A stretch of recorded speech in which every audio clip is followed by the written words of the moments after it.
This is part 4 of chapter 11. We're reading from The Rape of the Mind by Mind.wmv. The process of mass brainwashing with continual propaganda made it very difficult for the individual to observe his comrades objectively.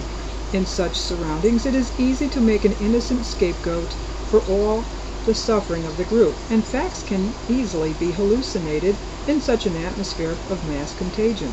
In one of the prison camps, I had to make a report about a man who was exorcised and even attacked by the others because of his brute homosexual behavior.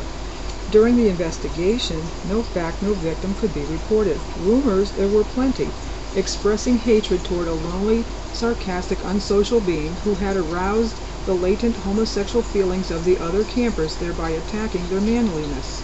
No POW accused of collaboration with the enemy should be convicted without a study having been made of the rumors rampant in his camp. In totalitarian surroundings, hardly anyone keeps his thinking free of contagion, and nearly everyone becomes, albeit temporarily, the victim of delusion.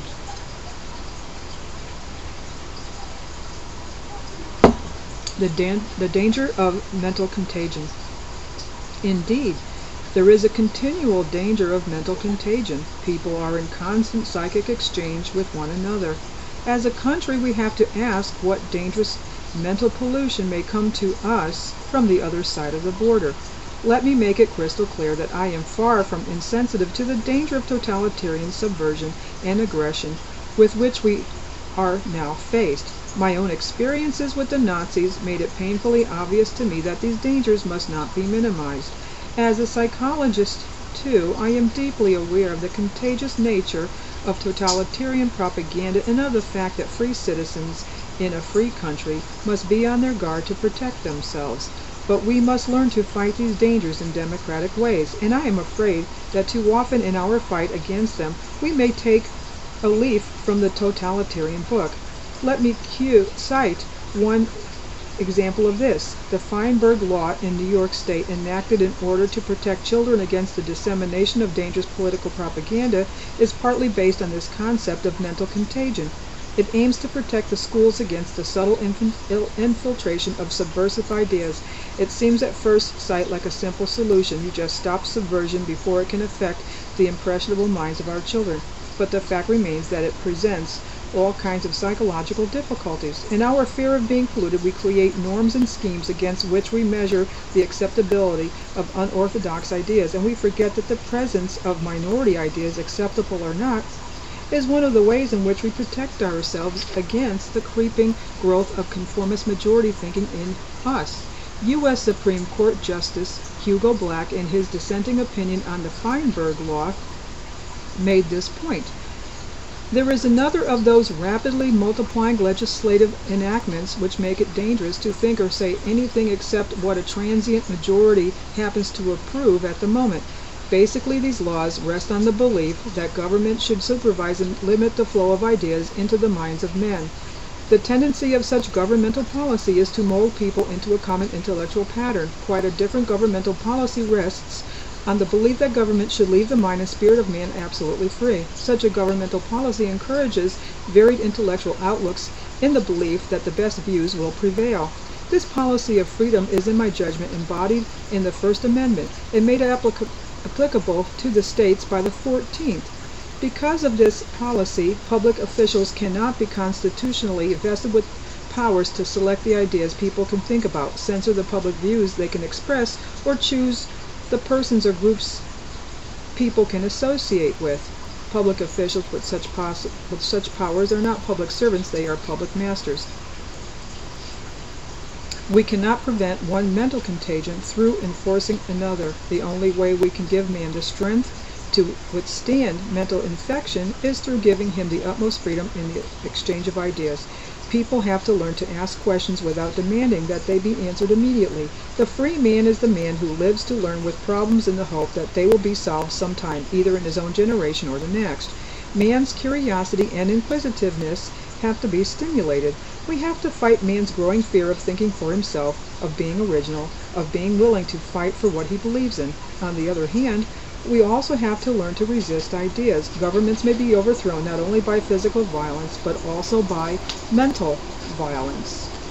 by suggestive and menticidal penetration of young minds, by rigid conditioning, regimentation, and prohibition of dissent. The explanation delusion. One of the most coercive delusions is the explanation delusion, the need to explain and interpret everything because the person has a simple ideology in his pocket. Unwittingly, the victim of this delusion wraps the magic cloak of omniscience around himself, and this provokes awe and submission in those men who have a strong need for rational explanation of phenomena they do not understand. The quack, for instance, with his gesture of omniscience, pushes his victim into a kind of nothingness so that he feels himself become smaller and smaller in relation to the great mysteries of the world. It is this compulsive need to be the wise guy and the magician who knows all the answers that we so often find in the totalitarian world, and nobody, your author included, is completely free from seizing on these premature answers.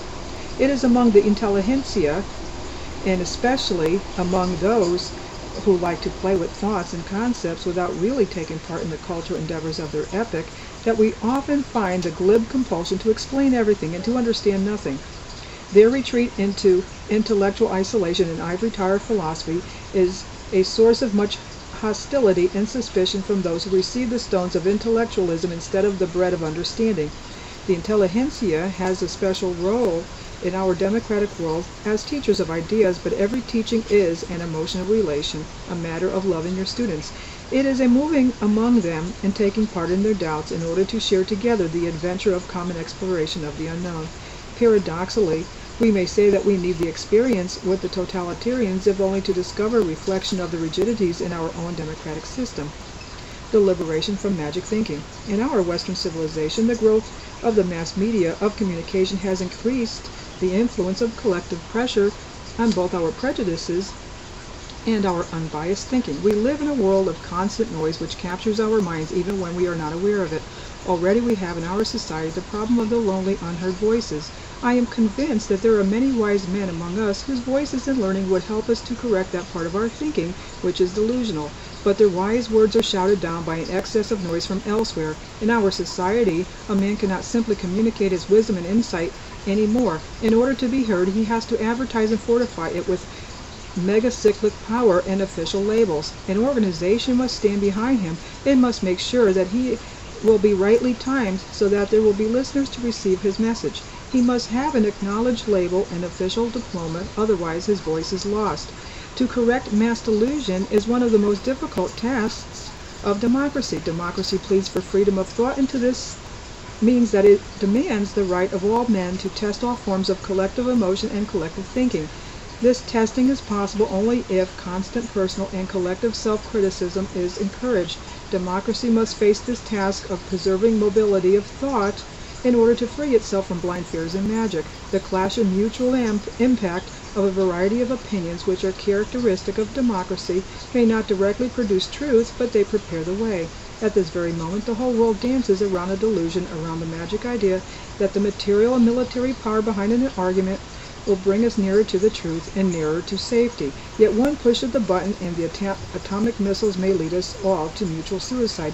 In a world of warring and contrasting thoughts and delusions, the solution lies in the delineation of frontiers, of awareness of mutual limits.